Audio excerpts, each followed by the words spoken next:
موضوع الدرس تعلیمات الالہیہ للنبی صلی اللہ علیہ وسلم، سورۃ المزمل، تفسیر ابن کثیر۔ الحمد للہ رب العالمین، والصلاة والسلام علی اشرف الانبیاء وسید المرسلین، سیدنا محمد وعلى آلہ واصحابہ اجمعین۔ اللهم صل على سيدنا محمد وعلى آل سيدنا محمد كما صليت على إبراهيم وعلى آل إبراهيم في العالمين إنك حميد مجيد۔ أعوذ بالله من الشيطان الرجيم، بسم الله الرحمن الرحيم۔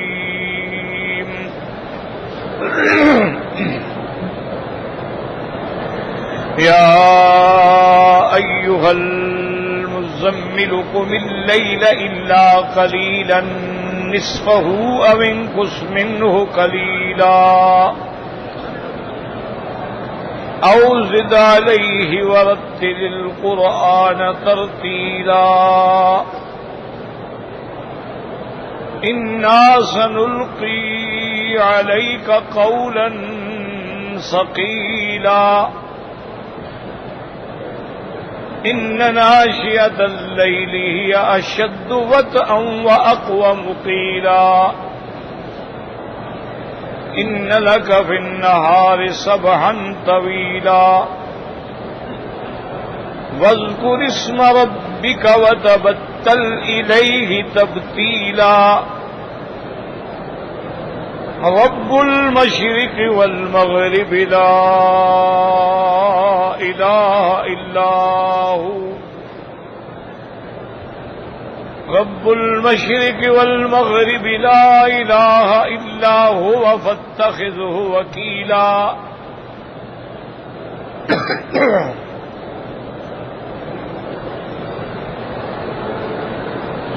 الحمدللہ، میں نے کل کے درس میں عرض کیا تھا کہ سورۃ المزمل جو ہے یہ مکی سورتوں میں ہے، بات ختم۔ دوسری بات یہ ہے کہ المزمل سے مراد جو ہیں وہ حضرت محمد مصطفیٰ صلی اللہ علیہ وسلم۔ اور تیسری بات یہ تھی کہ ان کو اس خطاب سے خطاب کیا گیا، کپڑے لپٹنے کا مطلب کیا تھا۔ مزمل کا معنی ہوتا ہے متزمل، اپنے آپ کو کپڑے میں لپیٹ لینا۔ جیسے آدمی کپڑا لپیٹ کے بیٹھ جاتا ہے، کپڑا لپیٹ کے سو جاتا ہے، اس کو کہتے ہیں مزمل، متزمل۔ تو اس کی ایک وجہ تو یہ تھی جو میں نے کل کے درس میں عرض کی تھی کہ جب پہلی وحی آئی اور سرکار دو عالم گھبرائے ہوئے تشریف لائے بی بی خدیجہ کے گھر میں، تو آپ نے یہی ارشاد فرمایا کہ زملونی زملونی، مجھ پہ کپڑے ڈالو کپڑے ڈالو۔ تو اسی کیفیت کو اللہ تبارک و تعالی نے خطاب فرمایا۔ ایک قول جو ہے وہ یہ ہے،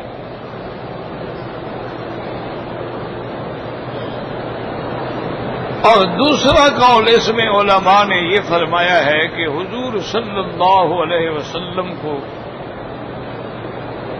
جب کفار مکہ نے پریشان کر دیا، کوئی آپ کو مجنون کہہ رہا ہے، کوئی جادوگر کہہ رہا ہے، کوئی کاہن کہہ رہا ہے، نعوذ باللہ کوئی کذاب کہہ رہا ہے،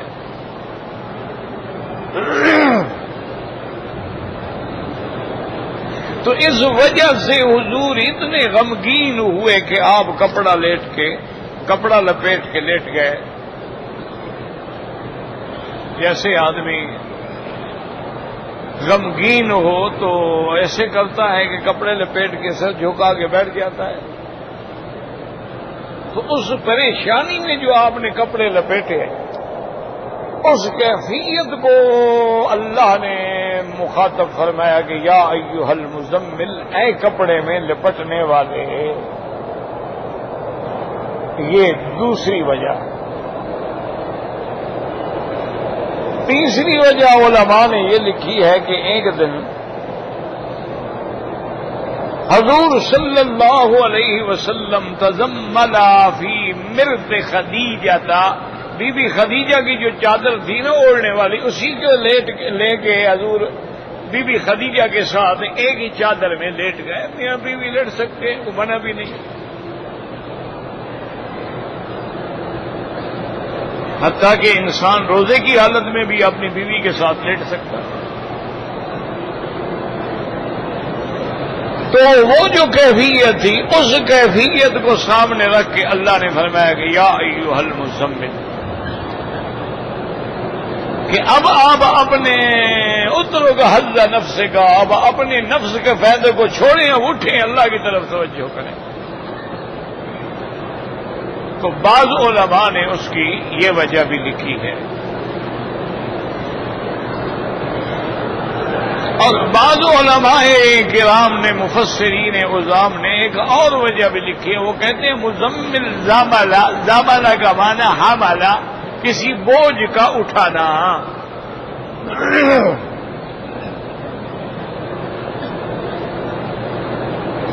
زملتہ اے حملتہ، میں نے اس پر بوجھ رکھا.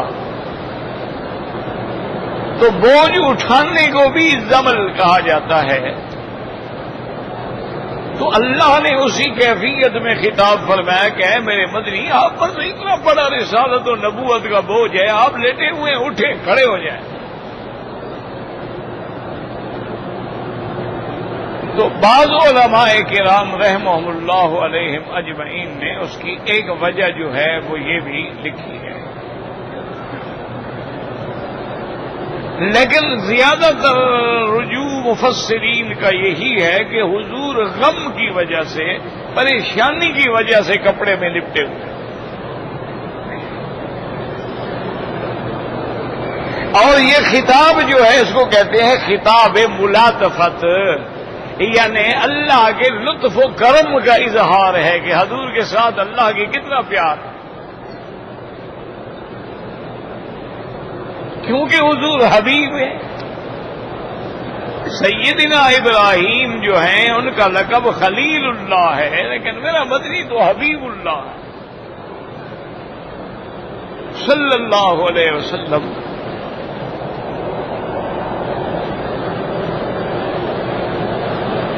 اور اتنا بڑی، یعنی آپ اندازہ کریں آپ کی محبوبیت کا، کہ اللہ نے یعنی ایک اپنے لیے اصول قائم فرما دیا قرآن میں کہ میرے مدنی آپ اپنی امت کو بتائیں کہ اگر آپ میرے محبوب بننا چاہتے ہیں تو میرے مدنی کے غلام بنو. یعنی اللہ کی محبوبیت بھی جس کی اتباع کے بغیر حاصل نہیں ہو سکتی. قل ان کنتم تحبون اللہ فاتبعونی یحببکم اللہ. تو وہ کتنا بڑا محبوبیت کے مقام پہ ہوگا کہ جس کی اتباع کرنے سے بندہ محبوب ہو جاتا ہے.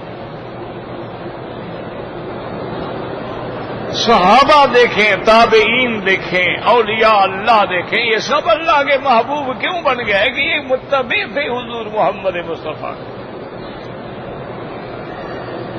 جتنی وہ اتباع نبی میں بڑھتے گئے اتنی اللہ کی محبت میں بڑھتے گئے.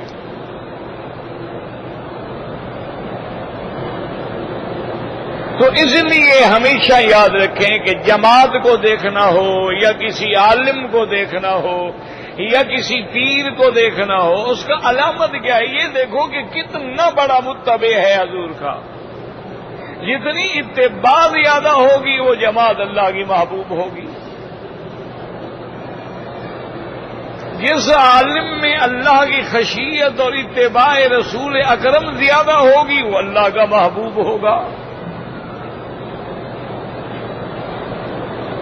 کیوں؟ ولی اللہ، اولیاء اللہ مانا اللہ کے دوست. تو دوست تو تب بنیں گے نا جب اس کے حکم پہ چلیں گے. یہ وہ بنیادی باتیں ہیں جو عام لوگوں کو سمجھ نہیں آتی ہیں. ہم کہتے ہیں اللہ کے بندے، یہ نہیں ہے کہ اگر بزرگ کی اولاد ہے تو بزرگ ہو، نوح علیہ السلام کی اولاد بھی کافر ہو گئی۔ یہ نہیں ہوتا ہے کہ ہر پیر کی اولاد پیر ہو جائے، ہر عالم کی اولاد عالم ہو جائے، یہ نہیں ہے۔ یعنی نبی کے گھر میں کافر، حضرت نوح علیہ السلام سب سے پہلے رسول ہیں، بیٹا کافر ہے۔ اچھا، اللہ کی شان ہے، بیوی کافر ہے، بیٹا بھی کافر ہے، بیوی بھی کافر ہے۔ یہ سارا امتحان ہوتا ہے اتباع اور اطاعت کے اندر، کہ آپ نے کسی عالم کو، اس کے علم کا معنی یہ نہیں ہوتا کہ وہ تقریریں اچھی کر لیتا ہو، تقریر کو بڑے بڑے لوگ کر لیتے ہیں، بڑے بڑے دنیا میں مقرر ہیں، پروفیسر ہیں، خطاب کرنے والے ہیں، اسکالر ہیں۔ بعض اوقات تو فلمی اداکار بھی بڑی اچھی تقریریں کر لیتے ہیں۔ یہ مدار نہیں، مدار ہوتی ہے انما یخشی اللہ من عبادہ العلماء۔ جتنا اس کے اندر اللہ کا ڈر ہوگا، خشیت ہوگی، عظمت ہوگی، اتباع حبیب اکرم صلی اللہ علیہ وسلم ہوگی، اتنی بڑی شان۔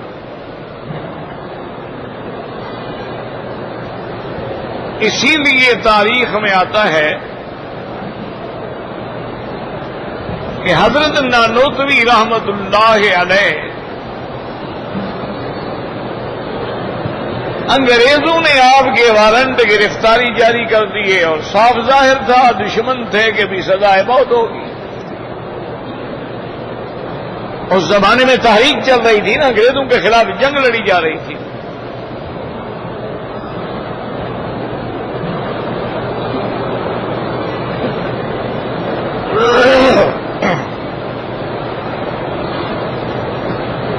ایک اللہ کے حرم میں میں آپ کو ایک عرض کرتا ہوں، اللہ کرے وہ سمجھ میں آ جائے اور میں بھی سمجھا سکوں۔ بڑا آسان حل ہے، کوئی مشکل نہیں ہے۔ آج کل ہمارے اکثر بھائی کہتے ہیں نا جی حضرت ہم لوگ کہاں جائیں، ہر مولوی قرآن پڑھتا ہے، حدیثیں پڑھتا ہے، حوالے دیتا ہے، ہم کدھر جائیں، ہمیں کیا پتہ لگے۔ تو چلو اگر قرآن حدیث تمہیں سمجھ نہیں آتا تو ایک موٹی سی بات دیکھ لو کہ تحریک آزادی کی جب جنگ لڑی جا رہی تھی، انگریزوں کے خلاف جب جنگ لڑی جا رہی تھی، اس وقت کی تاریخ اٹھا کے دیکھ لو کہ کون کون سے علماء اور کون کون سے مشائخ اور کون کون سے پیر جو ہیں وہ انگریزوں کے خلاف لڑ رہے تھے اور جیلوں میں تھے، اور ان کو پھانسیاں دی جا رہی تھیں، ان کے چمڑے اتارے جا رہے تھے، ان پہ کوڑے برسائے جا رہے تھے۔ اور اس وقت کون کون مولوی تھے جو حلوے کھا رہے تھے اور جاگیریں سمیٹ رہے تھے، کون کون مخدوم تھے جو لقب لے رہے تھے، مخدوم کا، کوئی سر کا، کوئی ڈاکٹر کا۔ فوراً پتہ لگ جائے گا کہ حق والے کون ہیں۔ مشکل کیا ہے بھائی؟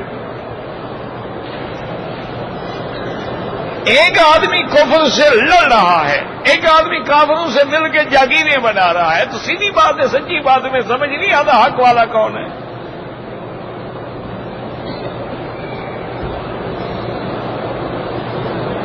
آپ پوری پاک و ہند کی تاریخ اٹھا کے دیکھ لیں، یہ جتنی بڑی بڑی گدیاں ہیں اور ان کی ہزاروں ہزاروں ایکڑ زمینیں ہیں اور ان کے بعد بڑے بڑے خطابات ہیں، یہ سب کس نے دیے ہیں؟ کسی اسلام کی قربانی میں ملے ہیں یا انگریزوں نے دیے ہیں؟ صاف بات۔ اور کون لوگ ہیں جنہوں نے اس وقت فتوے دیے تھے کہ انگریز کے خلاف جہاد حرام ہے؟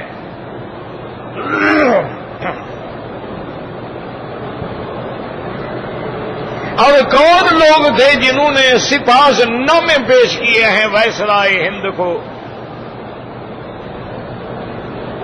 یہ تاریخ اٹھا کے دیکھیں، کسی مولوی کی بات نہ مانے، تاریخ ہے، وہ تو بدل نہیں سکتی،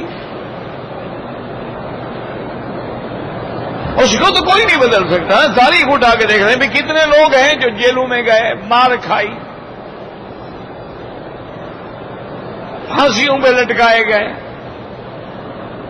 اچھا، بعض لوگوں کو لٹکا کے ان کا چمڑا اتارا جاتا تھا جیسے جانور کا چمڑا اتارتے ہیں، پھر اس میں نمک مرچ ڈالا جاتا تھا۔ تاریخ ہے، اٹھا کے دیکھ لیں، خود تمہیں پتہ لگ جائے گا۔ اسی طرح آج بھی آپ کے سامنے تاریخ ہے کہ کچھ لوگ ایسے ہیں جن کی رات دن جو ہے مسجدوں میں، مدرسوں میں، قال اللہ و قال الرسول میں گزرتی ہے، اور کتنی لوگ ہیں جن کی راتیں مجرے میں ہیں، گانے میں ہیں، بجانے میں ہیں، پینے پلانے میں ہیں۔ تمہیں پتہ نہیں لگتا حق پہ کون ہے؟ یہ کوئی چھپی ہوئی بات ہے؟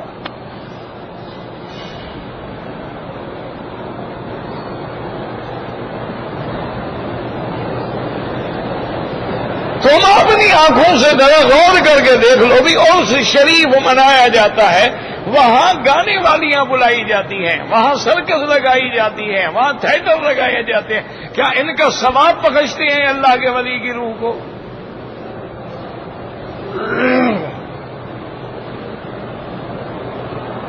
اور ایک طرف وہ لوگ ہیں ماشاءاللہ، قبرستان ہیں، سیدھی قبریں ہیں، مٹی کی قبریں ہیں، نہ کوئی اس پہ گنبد ہے، نہ اس پہ کوئی کمرہ ہے، نہ اس پہ کوئی بیٹھنے کی جگہ ہے، لیکن جناب ساتھ یا مسجد ہے یا مدرسہ ہے، اور رات دن قرآن اور حدیث پڑھا جا رہا ہے۔ تو تمہیں سمجھ نہیں آ سکتا کہ حق کون ہے اور باطل کون ہے؟ یہ بھی کوئی چھپی ہوئی بات ہے، بندے کو پتہ نہیں لگتا۔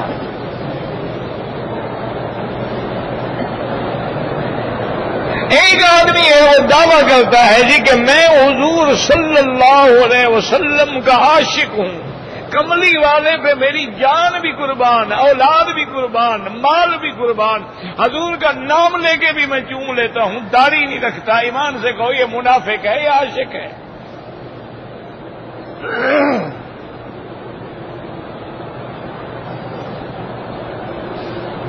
بھائی دعویٰ تو ہے میں حضور پہ قربان ہوں، حضور کی سنت کے مطابق داڑھی بھی نہیں رکھتا، شکل بھی نہیں بناتا، لباس بھی نہیں پہنتا،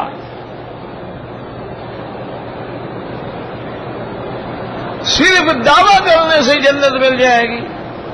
ایسے تو مکے والے بھی کہتے تھے کہ ہم جنت میں جائیں گے، ایسے تو یہودی بھی کہتے تھے کہ ہم تو جنت میں جائیں گے، ہم تو اللہ کے محبوب ہیں۔ نحن ابناء اللہ واحباؤہ۔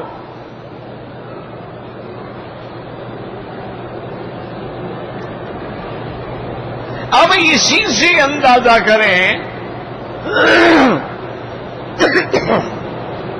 کہ جو ساری دنیا کو علم پڑھانے آیا، علم سکھانے آیا، جو دیوانوں کو فرزانہ بنانے آیا، جب اس کو دشمن کہتے تھے دیوانہ ہے، جادوگر ہے، اس کے دل پہ کیا گزرتی ہو؟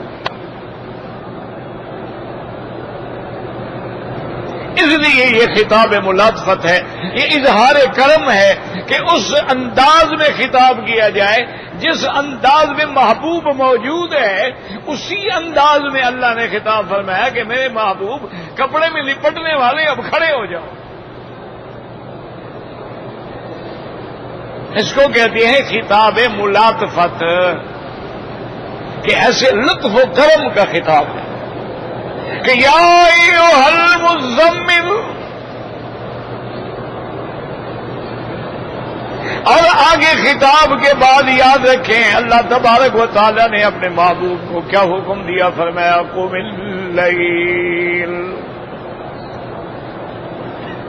یاد رکھیں یہ نہیں خطاب فرمایا کہ حضور ابھی ہم جنت سے آپ کے لیے کھانا بھجواتے ہیں، آپ کیوں غم کریں، ابھی ہم آپ کے لیے جنت سے لباس بھجواتے ہیں، پوشاکیں بھجواتے ہیں، کیا مشکل ہے اللہ کے؟ فرمایا یا ایھا المزمل قم اللیل۔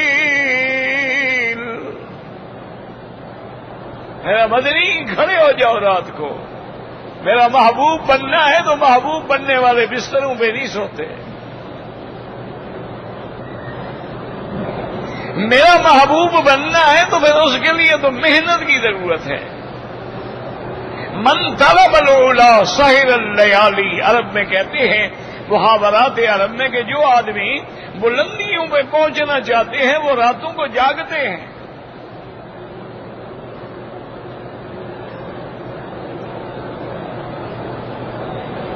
اللہ نے بھی حضور کو حکم دیا کہ آپ کھڑے ہو جائیں. کھڑے ہو جانے کا معنی نہیں کہ کھڑے رہے، مانا نماز کے لیے کھڑے ہو جائیں. قم اللیل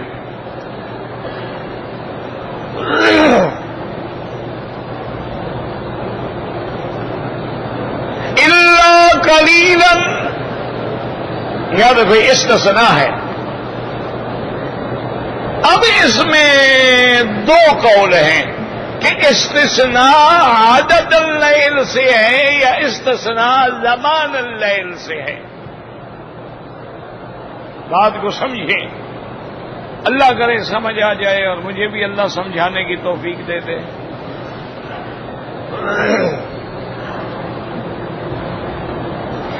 رات کو کھڑے ہو جائے مگر تھوڑا، کیا مانا؟ بعض فرماتے ہیں اس سے مراد ہے عدد اللیل، کہ اچھا اگر کبھی کبھی کوئی تھوڑی راتیں ہیں نہ بھی جاگے تو کوئی حرج نہیں. یعنی استثناء جو ہے وہ عدد اللیل سے ہے کہ مہینے کی پوری راتیں نہیں، بلکہ اگر کچھ راتیں نہ جاگیں کوئی بات نہیں. اور بعض علماء فرماتے ہیں استثناء جو ہے وہ زمان اللیل سے ہے کہ میرا مدنی ساری رات جاگو اللہ کے لیے لیکن تھوڑا سا سو بھی جاؤ. تو زمان سے استثناء ہے، یا عدد اللیل سے ہے یا زمان اللیل سے. لیکن راجح قول یہ ہے کہ زمان اللیل سے ہے، کیونکہ آگے تقسیم موجود ہے. الا قلیلا نصفہ او انقص منہ قلیلا، یا تو آپ ایسا فرمائیں کہ آدھی رات یا آدھی رات سے بھی کچھ کم یا آدھی رات سے کچھ زیادہ. اب علماء نے فرمایا اس کی کیفیات یوں ہے کہ ساری رات جاگیں، تیسرا حصہ آرام فرمائیں، 2 حصے عبادت میں گزاریں، یا آدھا حصہ نصفہ، آدھا حصہ عبادت میں آدھا حصہ آرام میں گزاریں. یا پھر یہ ہوگا کہ 2 حصے جو ہیں آرام میں گزاریں اور 1 حصہ عبادت میں گزاریں. یعنی اب آپ رات کو تقسیم فرما لیں، یا تو 2 حصے رات کے جاگتے رہیں اور 1 حصہ جو ہے اس میں آرام فرما لیں.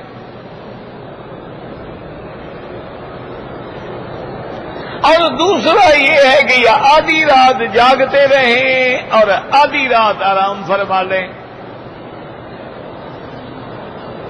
یا یہ ہے کہ 2 حصے آرام فرما لیں اور 1 حصہ جاگتے رہیں. یہ 3 حالتیں ہیں جو اللہ نے اپنے نبی کو حکم دیا ہے.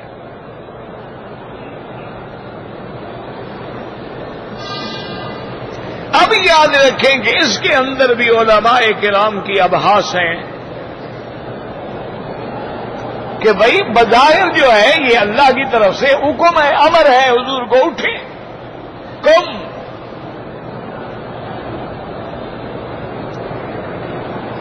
تو کیا تہجد فرض ہے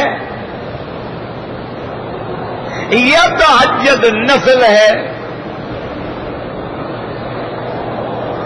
تو بعض فقہاء اور محدثین نے قرآن کی اس آیت کو سامنے رکھ کر ان نے فرمایا کہ تہجد جو ہے گویا وہ بھی فرض ہے.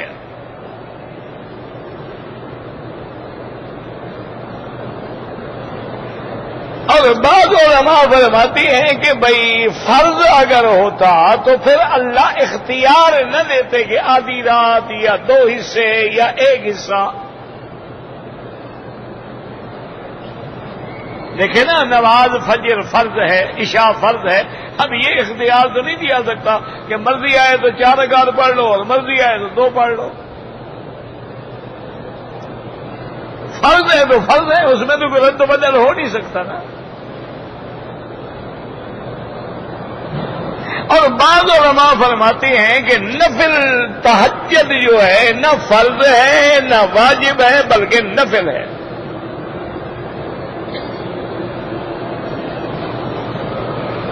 انہوں نے بھی قرآن کی ایک آیت سے استدعا مِنَ اللَّيْلِ فَتَہجد بِهِ نَافِلَةً لَكَ. تو انہوں نے کہا کہ اللہ نے قرآن میں خود فرمایا کہ رات میں سے جو ہے آپ جو ہے کچھ نیند چھوڑ کے نماز پڑھیں تو تہجد کا نافلہ کہا گیا ہے. حضرت ابن عباس فرماتے ہیں کہ نہیں، اس سے مراد ہے کہ ایک فرض زائد ہے، نافلہ مانا زیادہ، یعنی باقی فرائض 5 ہے لیکن یہ بھی اب ایک فرض ہے.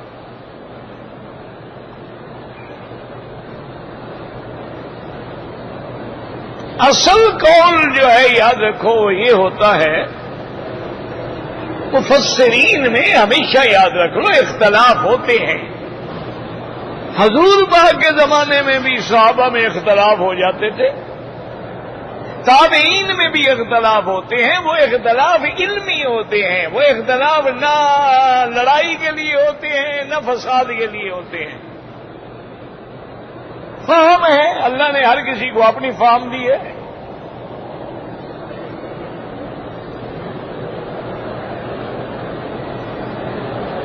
یہ تو آج مصیبت ہو گئی ہے نا کہ آج اختلاف کا معنی ہی یہ ہے کہ بس ایک دوسرے کو کافر کہو اور ایک دوسرے کو لڑائی کرو اور قتل کرو اور جھگڑے کرو. یہ نعوذ بھی، یہ تو اللہ کا عذاب ہے. یہ اختلاف تھوڑا ہے، یہ تو عذاب خداوندی ہے.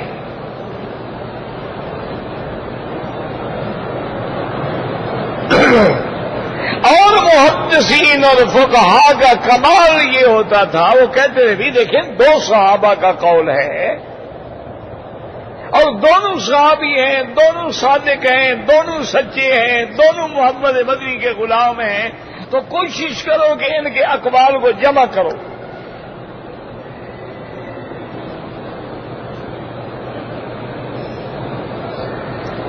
جیسے کہ مثال کے طور پہ میں عرض کروں تاکہ سمجھ میں آسانی ہو جائے. ایک آدمی نے حضور صلی اللہ علیہ وسلم سے جب حضور کا نام آئے نا درود شریف پڑھ لیا کرو. پورا درود شریف نہ بھی پڑھ سکو نا تو صلی اللہ علیہ وسلم. اس میں بھی صلی اور سلم دونوں صیغے آ جاتے ہیں. صلی اللہ کیوں؟ قرآن میں بھی دونوں صیغے کا حکم ہے نا، صلو علیہ وسلموا تسلیما. تو صلی اللہ علیہ وسلم میں دونوں صیغے آ جاتے ہیں. یہ اللہ کا بھی حکم ہے اور حضور پاک کا بھی حکم ہے کہ جب نام آئے درود شریف.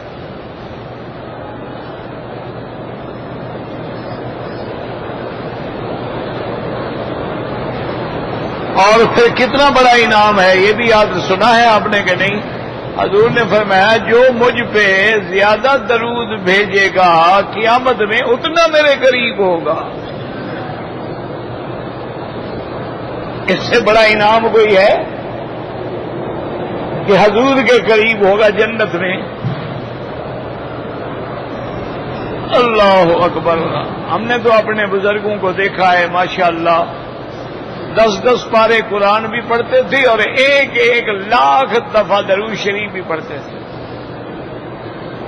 اور 1 لاکھ کلمہ طیبہ کا ذکر بھی کرتے تھے. یہ کہنے کی باتیں نہیں، کرنے کی باتیں ہیں. کرو گے تو سمجھ آئے گا، کہنے سے سمجھ نہیں آتا. عام تو سمجھیے یار 1 لاکھ درود شریف کیسے پڑھتے تھے. جب آدمی پڑھتا ہے نا اللہ آسان بھی کر دیتا ہے، وقت میں بھی برکتیں ڈال دیتا ہے.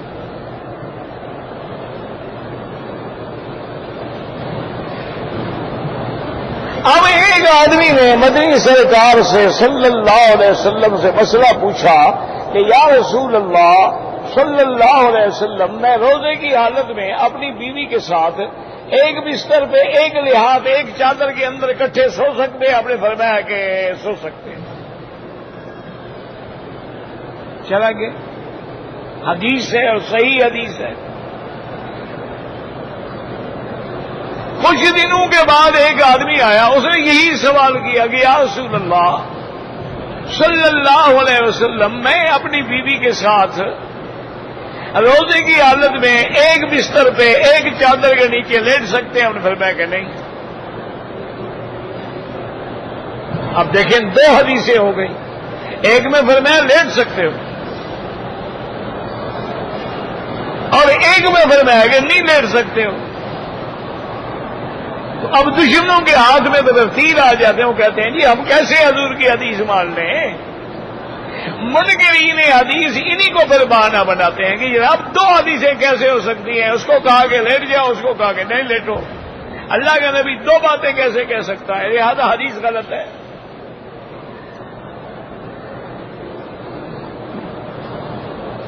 اسی سے منکرین حدیث پیدا ہوئے کہ جب حدیث سمجھ نہ آئی حدیث کا انکار کر گئے، جب فقہ کا مسئلہ سمجھ نہ آیا فقہ کا انکار کر دیا، جب تصوف کا مسئلہ سمجھ نہ آیا تصوف کا انکار کر دیا۔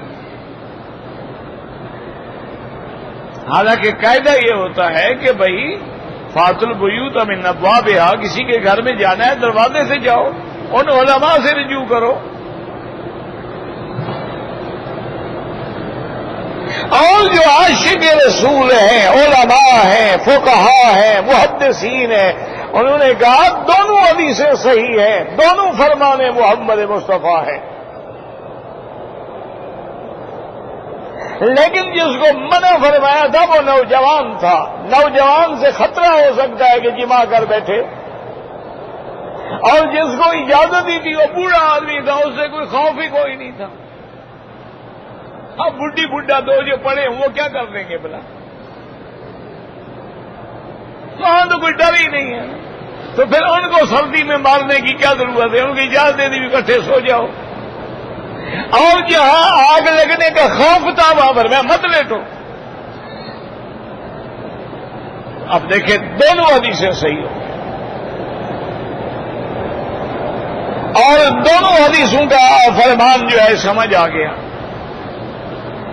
تو اسی طرح یاد رکھیں کہ اس مسئلے کو بھی علماء نے حل کیا کہ بھئی کیا تہجد واجب ہے یا نفل ہے؟ انہوں نے کہا اصل بات یہ ہے کہ سب سے پہلے جو اللہ نے حکم دیا تھا اس وقت تہجد جو ہے گویا واجب اور فرض کے درجے میں تھی، حضور پر بھی اور صحابہ پر بھی۔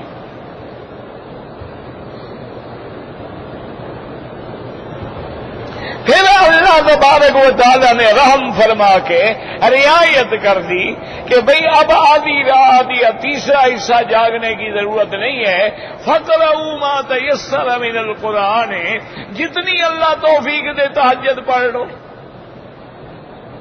تم 4 گھنٹے نہیں پڑھ سکتے 2 گھنٹے پڑھ لو، 2 گھنٹے نہیں پڑھ سکتے 1 گھنٹہ پڑھ لو، 1 گھنٹہ بھی نہیں پڑھ سکتے 10 منٹ پڑھ لو۔ تہجد والوں میں تو آ جاؤ نا۔ تو انہوں نے کہا کہ پہلے جو تھا وہ پہلا حکم تھا، اسی صورت میں اللہ نے رعایت فرما دی۔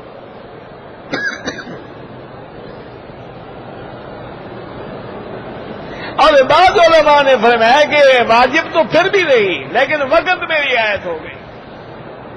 بات سمجھیں کہ نماز اسی طرح واجب رہی لیکن وقت میں رعایت ہو گئی، اور جب اللہ نے 5 نمازیں حضور کی امت میں فرض فرما دی تو اب وہ واجب بھی نہ رہی، اب نفل ہو گئی۔ جب اللہ نے 5 نمازیں فرض فرما دی تو اب فرض صرف وہ 5 ہیں، اس کے بعد کوئی فرض نہیں ہے۔ اب اس کے بعد سنتیں ہیں، بعض سنن مؤکدہ ہیں جو حضور نے کبھی نہیں چھوڑی، جیسے فجر کی نماز کی پہلی 2 رکعتیں ہیں، ظہر سے پہلے 4 رکعتیں ہیں، مغرب کے بعد کی 2 رکعتیں ہیں، عشاء کے بعد کی 2 رکعتیں ہیں، مؤکدہ ہے، تاکید والی سنت ہے۔ اور بعض سنتیں غیر مؤکدہ ہیں کہ عصر سے پہلے آپ نے پڑھ لیا 4 سنتیں، یا عشاء سے پہلے آپ نے 4 سنتیں پڑھ لی، بہت بڑا ثواب ہے لیکن مؤکدہ نہیں ہے۔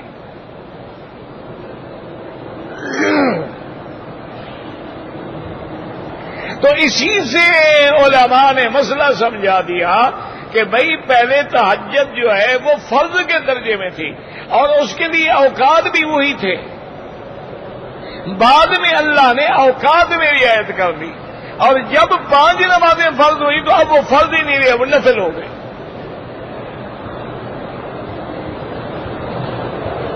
اور ایک قول علماء کرام کا یہ بھی ہے کہ تہجد جو ہے وہ امت کے لیے تو اللہ نے رعایت کر دی، نفل ہوگی، لیکن حضور پہ ہمیشہ واجب رہی. لیکن راجح قول یہی ہے کہ جب نفل ہو گئی تو حضور کے لیے بھی نفل تھی. یہ علیحدہ بات ہے کہ حضور پاک نے تہجد زندگی میں کبھی نہیں چھوڑی، سفر میں بھی نہیں چھوڑی.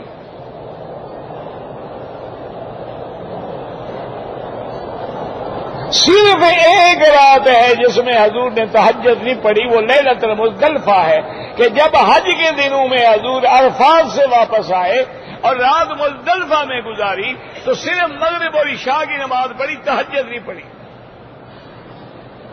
حضور لیٹ گئے، سو گئے. تو اس لیے علماء نے فرمایا کہ حضور کا مزدلفہ میں تہجد نہ پڑھنا یہ امت پہ رحمت تھی کہ کل 10 تاریخ کو امت نے بڑا کام کرنا ہے، کنکریاں مارنی ہے، قربانی کرنی ہے، سر منڈانا ہے، غسل کر کے پھر طواف زیارت پہ جانا ہے، تو چلو یہ رات کو آرام کر لیں.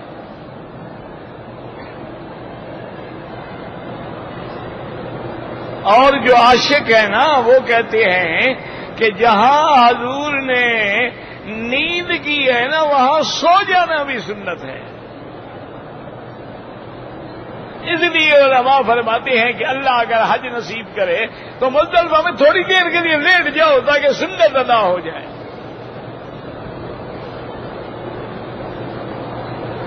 دو مسئلے آ گئے کہ اب تہجد جو ہے وہ نفل ہے، اور ایک مسئلہ یہ بھی سمجھ لیں کہ جس بندے نے تہجد پڑھنی ہے انشاءاللہ اس کو چاہیے کہ وہ وتر جو ہے وہ تہجد کے بعد پڑھے، یعنی پہلے تہجد پڑھے اس کے آخر میں وتر پڑھے، پھر جب فجر کی اذان ہو جائے تو 2 رکعت سنت پڑھے. یہ افضل ہے. اچھا اگر کسی آدمی کو شبہ ہو جاتا ہے کہ تھکا ہوا ہوں شاید نہ اٹھ سکوں تو وہ عشاء کے بعد وتر پڑھ لے. اچھا ایک آدمی نے عشاء کے بعد وتر پڑھ لیے ہیں لیکن تہجد کے وقت بھی جاگ گیا ہے تو تہجد پڑھنا منع نہیں ہے، تہجد پڑھو. وہ تو یہ ہے کہ وتر نہیں پڑھے ہیں تو وتر آخر میں پڑھو، تہجد پہلے پڑھو. لیکن آپ نے وتر پڑھ لی ہے آپ تہجد پڑھیں. اور یہ بھی مسئلہ سمجھ لیں کہ تہجد میں 8 رکعتیں ہیں اور افضل یہ ہے کہ 4 رکعت پڑھی جائے، کیونکہ حدیث مبارک میں ہے کہ بی بی عائشہ فرماتی ہیں رضی اللہ عنہا کان یصلی 4 حضور 4 رکعتیں پڑھتے تھے. لیکن اگر کوئی 2 رکعت پڑھے تب بھی جائز ہے، صرف 2 رکعت پڑھے تب بھی جائز ہے. اور اسی طرح مسئلہ سمجھ لیں کہ عام طور پہ لوگوں نے ایک بات بنائی ہوئی ہے کہ تہجد کا معنی ہوتا ہے نیند سے اٹھنے کے بعد پڑھی جائے. یہ غلط مسئلہ ہے. ابھی آپ عشاء پڑھیں گے، عشاء پڑھنے کے بعد آپ نے سنت پڑھی، آپ نے اس کے بعد آپ کھڑے ہو کے 4 رکعت پڑھ لیں، یہی تہجد ہے. تہجد کا معنی ہوتا ہے نیند کا چھوڑنا. تو عشاء کے بعد سونے کا وقت ہے لیکن آپ تہجد پڑھ رہے ہیں تو گویا آپ نیند کو چھوڑ رہے ہیں. اسی لیے علماء نے لکھا ہے کہ جو آدمی ہے اس کو یقین نہیں ہے سونے سے پہلے وضو کر لو 4 رکعت پڑھ کے سو جاؤ تو تہجد ہو گئی. تو یہ مسائل جو ہیں، لیکن تہجد کا افضل وقت جو ہے وہ رات کا آخری حصہ ہے۔ اس کی وجہ یہ ہے کہ یہ وہ وقت ہوتا ہے کہ جب اللہ تبارک و تعالی جل شانہ عرش سے نزول اجلال فرماتے ہیں آسمان دنیا پر، کما یلیق بشانہ ہی، اور اعلان فرماتے ہیں کہ حل من مستغفر، ہے کوئی بخشش مانگنے والا، ہے کوئی رزق مانگنے والا؟ تو وہ رحمت کی گھڑی بھی ہے اور دعوات مستجابہ کی گھڑی بھی ہے۔ لہذا افضل یہ ہے کہ رات کے آخری حصے میں تنہائی میں وہ نماز پڑھیں اور پورے ذوق اور شوق سے پڑھیں اور اللہ کے آگے گڑ گڑا کے دعائیں مانگیں۔ وہی وقت ہوتا ہے جب اللہ خود بندوں کو بلا رہا ہے کہ آؤ مانگو مجھ سے۔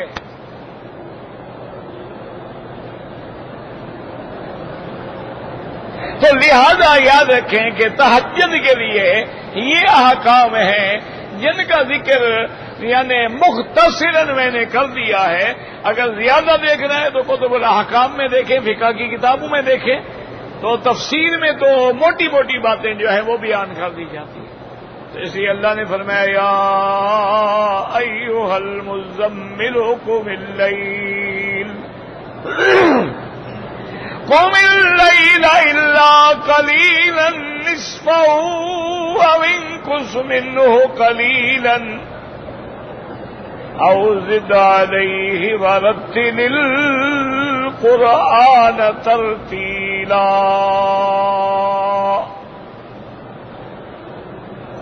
اور اس میں یہ مسئلہ رہ گیا باقی ناسخ اور منسوخ کا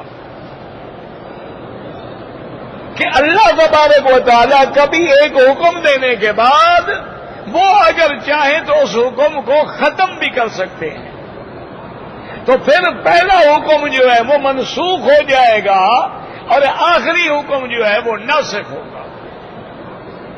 اچھا، اللہ کی شان دیکھیں کہ ناسخ اور منسوخ اسی صورت کے اندر موجود ہے، یعنی دونوں حکم ایک ہی صورت میں موجود ہیں۔ اور پھر منسوخ جو ہے کبھی منسوخ الحکم ہوتا ہے، کبھی منسوخ التلاوت والحکم ہوتا ہے، کبھی منسوخ التلاوت ہوتا ہے لیکن حکم باقی رہتا ہے۔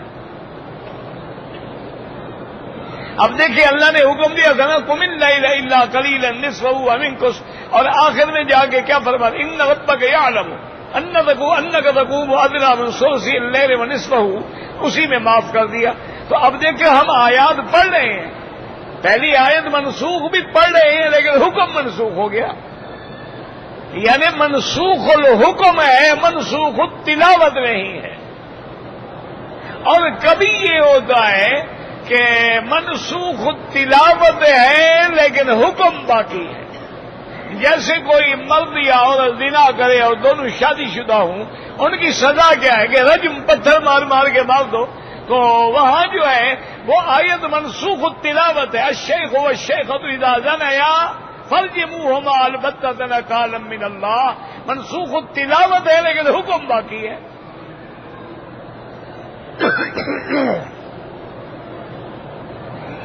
اچھا، کبھی یہ بھی ہوتا ہے کہ ناسخ کا ذکر تو ہے، منسوخ کا ذکر ہی نہیں ہے، یہ بھی ایک قسم ہے، سمجھیں۔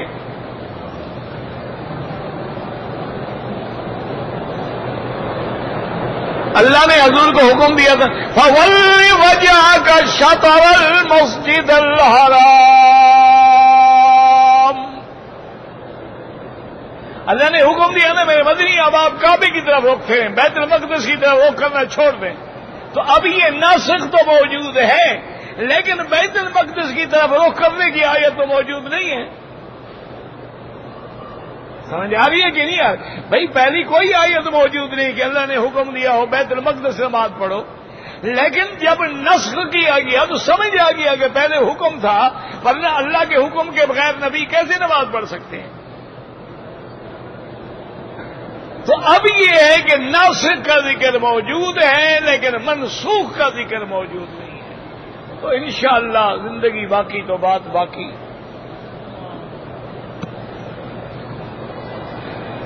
احرام کی چادر کو آب زمزم سے دھونا جائز ہے، بالکل جائز ہے. زمزم پانی ہے.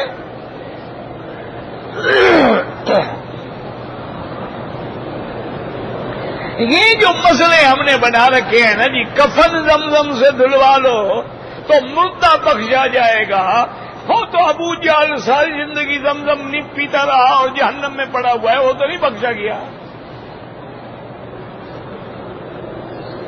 آپ تو زمزم پیتے ہیں نا، انہوں نے تو کنویں کھود کے زمزم ظاہر کیا اور زمزم پلایا ساری دنیا کو، پھر بھی جہنم میں گئے.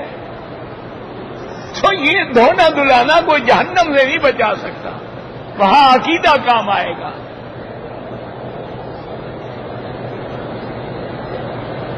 امام کی آمین سے پہلے لوگ آمین کہیں بالکل ناجائز ہے، کیونکہ ہمیں امام کی اقتدا کرنی ہے. اذا کبر فکبروا، جب امام کہے اللہ اکبر تم اس کے بعد کہو، نہ کہ پہلے کہو.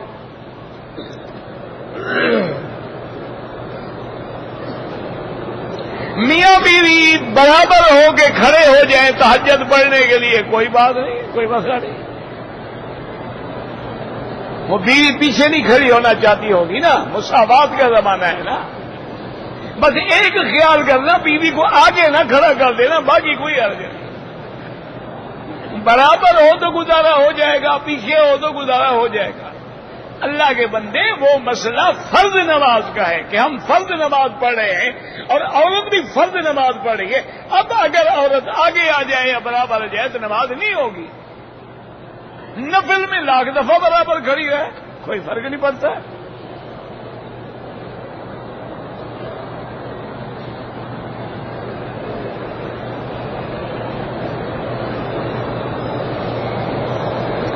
اگر فرض نماز کی پہلی رکعت میں ہم شریک ہوں، ابھی ہم نے سبحانک اللہم نہیں پڑھا، امام نے فاتحہ پڑھنی شروع کر دی، آپ خاموش رہیں، کوئی ضروری نہیں. جب امام پڑھ رہا ہے تو اب سننا واجب ہو گیا.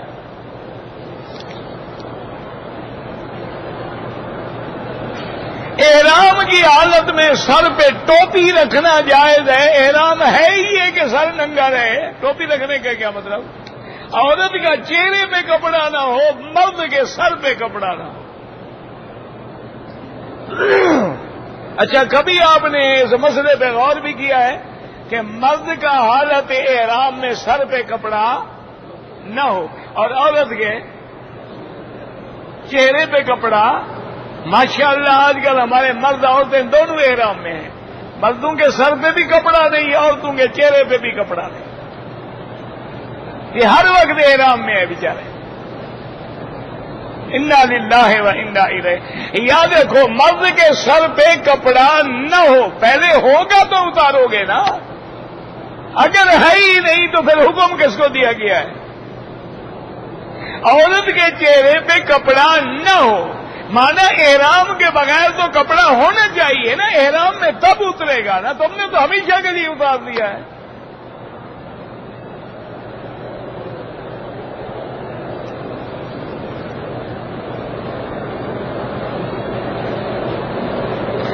میں نے مسجد عائشہ سے عمرہ کیا، بالکل درست ہے. جیرانہ سے کیا، حضور نے خود جیرانہ سے کیا ہے.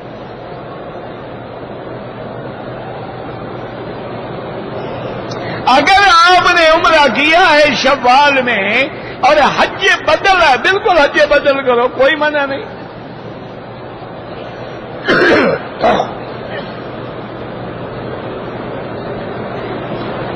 ایک آدمی بیمار، اللہ شفا عطا فرما، اللہ ہر بیمار کو شفا عطا فرما.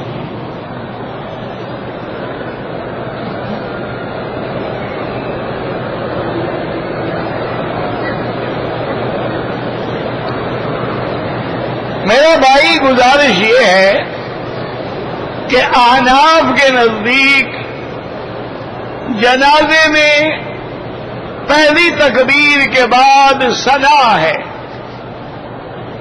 سبحانک اللہم و بحمدک و تبارک اسمک الی آخری.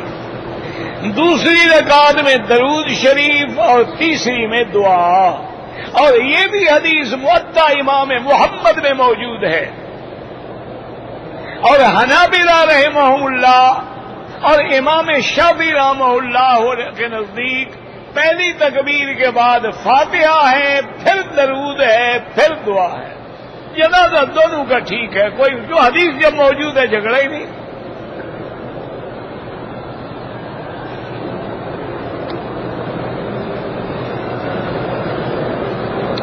نماز میں سر کو نہ ڈھانپے بالکل منع ہے، نماز مکروہ ہو جاتی ہے. ایک یہ ہے کہ کپڑا نہ ہو تو مجبوری ہے، ورنہ حضور پاک نے ساری زندگی نماز سر کے اوپر کپڑے کے بغیر نہیں پڑھی الا احرام میں. نماز میں پاؤں کے ٹخنے تو ویسے بھی ننگے ہوں، نماز ہو یا نماز کے اندر یا باہر. قبلہ رخ لوگ ٹانگیں کر کے سو جاتے ہیں، ان کے نزدیک یہ بات بے ادبی میں شامل نہیں ہے. ہر ملک کا رواج ہے نا، ہمارے ملکوں میں بے ادبی ہے، ہمیں نہیں کرنی چاہیے. ان کے ملکوں کے اندر یہ بے ادبی نہیں ہے، بلکہ وہ یہ کہتے ہیں کہ جو ٹانگیں نہیں کرتے ہیں وہ بے ادب ہیں. کیا مطلب؟ وہ کہتے ہیں دیکھو ہم نے ٹانگیں یوں کی سو گئے، اب جب اٹھیں گے تو ہمارا رخ قبلے کی طرف ہوگا کہ نہیں؟ اور آپ نے اگر سر کعبے کی طرف کے سو گئے، جب اٹھو گے تو آپ کی تو پشت ہوگی.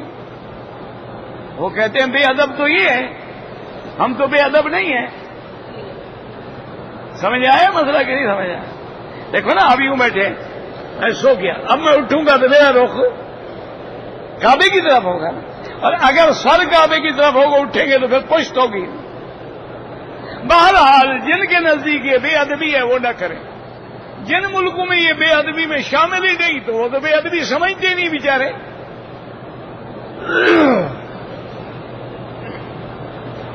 اگر نیند آ جائے وضو ٹوٹ جاتا ہے، نماز نہیں پڑھ سکتا، حرام ہے. موبائل سے فلم بنائے، موبائل سے بنائے یا کیمرے سے، حرام ہے.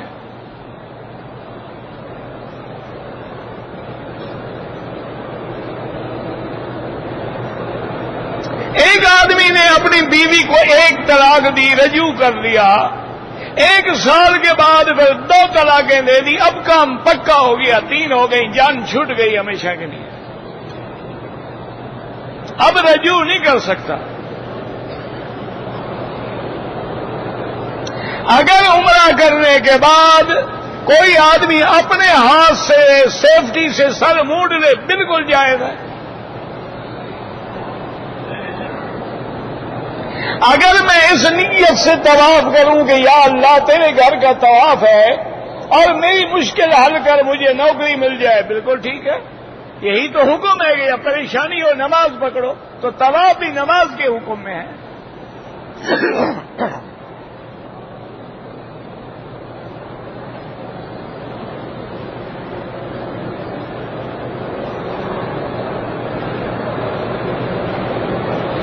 عمرے کے دوران میں نے طواف کیا، حجر اسود کو بوسہ دیا، کعبے کے دروازے کے ساتھ چمٹ گیا، کوئی حرج نہیں.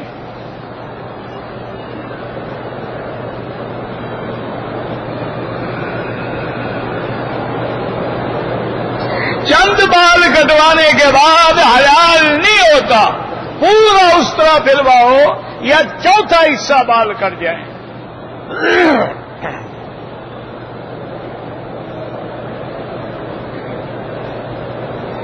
ہم جدے سے آئے ہیں اور ہم نے حج کرنا ہے، عمرہ نہیں کیا، نہ کریں. بالکل جدے والے مکے والے اب عمرہ نہ کریں، حج کریں.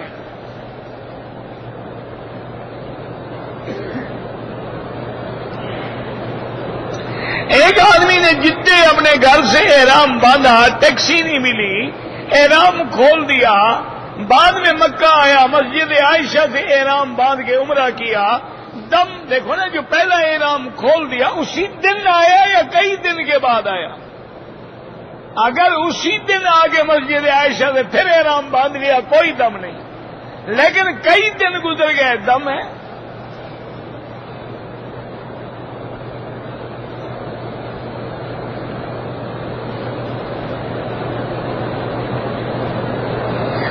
کے لیے آیا ہوں، حج کے لیے رک جاؤں، حج تو ہو جائے گا لیکن نظام اسلامی کو نہ توڑیں، عمرے والے چلے جائیں، جب اللہ چاہے گا حج نصیب کرے گا۔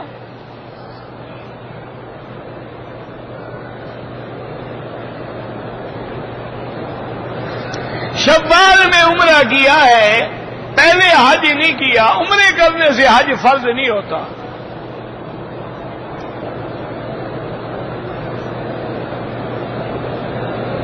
اگر میں نے عصر کی نماز کے بعد یا فجر کی نماز کے بعد 2-3 طواف کر لیے، مغرب کے بعد 2 رکعت پڑھی، بالکل ٹھیک ہے، وہ تو اوقات مکروہ ہیں، ان میں تو نماز پڑھنی ہی نہیں تھی نا۔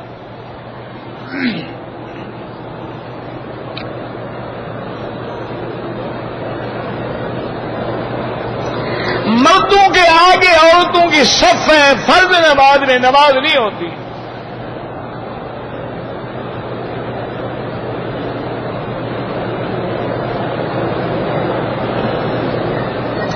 کہتے جی کہ کیا اہل تشیع جو ہیں وہ تحریف قرآن کے قائل ہیں؟ بھئی ان کی کتابوں میں تو یہی لکھا ہوا ہے، فصل الخطاب فی تحریف کتاب رب الارباب، کتاب کا نام ہے، اس میں 2000 روایتیں انہوں نے لکھی ہیں کہ یہ قرآن ناقص ہے، غیرہ، حذفا، زیدہ، نقصا، بدلا۔ اب اگر انہوں نے توبہ کر لی ہے تو اچھی بات ہے، قرآن کو مانتے ہیں تو الحمدللہ، ورنہ کتابوں میں ان کے یہی ہے کہ قرآن مکمل نہیں ہے۔ امام محمد ابن حسن شیبانی رحمہ اللہ تعالی پہ محدثین نے کوئی جرح نہیں کی۔ یاد رکھو یہ جرح تعدیل ایک بڑا علم ہے، ایک راوی کو ایک محدث کہتا ہے یہ قوی ہے، دوسرا کہتا ہے ضعیف ہے، یہ تو بہت بڑی علمی بات ہے۔ یہ دیکھنا چاہیے کہ جمہور کی رائے کیا ہے۔ اگر جمہور اس سے روایت لیتے ہیں، اس کی وجہ یہ ہے کہ امام ابو حنیفہ رحمۃ اللہ علیہ جو ہیں یہ تو تقریباً 50 ہجری کے بعد پیدا ہو گئے، یعنی اقرب زمانہ ہے، اور آپ نے صحابہ کو بھی دیکھا ہے وہ تو تابعین میں شمار ہو گئے۔ تو اب اگر امام محمد بن حسن روایت کریں گے ابی حنیفہ روایت کریں گے صحابی سے، صحابی کرے گا حضور محمد مصطفیٰ سے، یہ تو سند ثلاثی ہو جائے گی۔ بہرحال بہت سارے لوگ ہیں، کسی پہ یحییٰ ابن معین نے جرح کی ہے لیکن اس کو امام ترمذی نے سیکھا کہا ہے، کسی پہ سعید ابن قطان نے جرح کی ہے، یحییٰ ابن معین نے سیکھا کہا ہے۔ تو یہ علم والوں کا کام ہے، تم ان جھگڑوں میں نہ پڑو۔ ربنا تقبل منا انک انت السمیع العلیم وتب علینا انک انت التواب الرحیم۔ اللهم فرج هم المهمومين، نفس كرب المكروبين، واقض الدين عن المدينين، واشفنا واشف مرضانا ومرضى المسلمين۔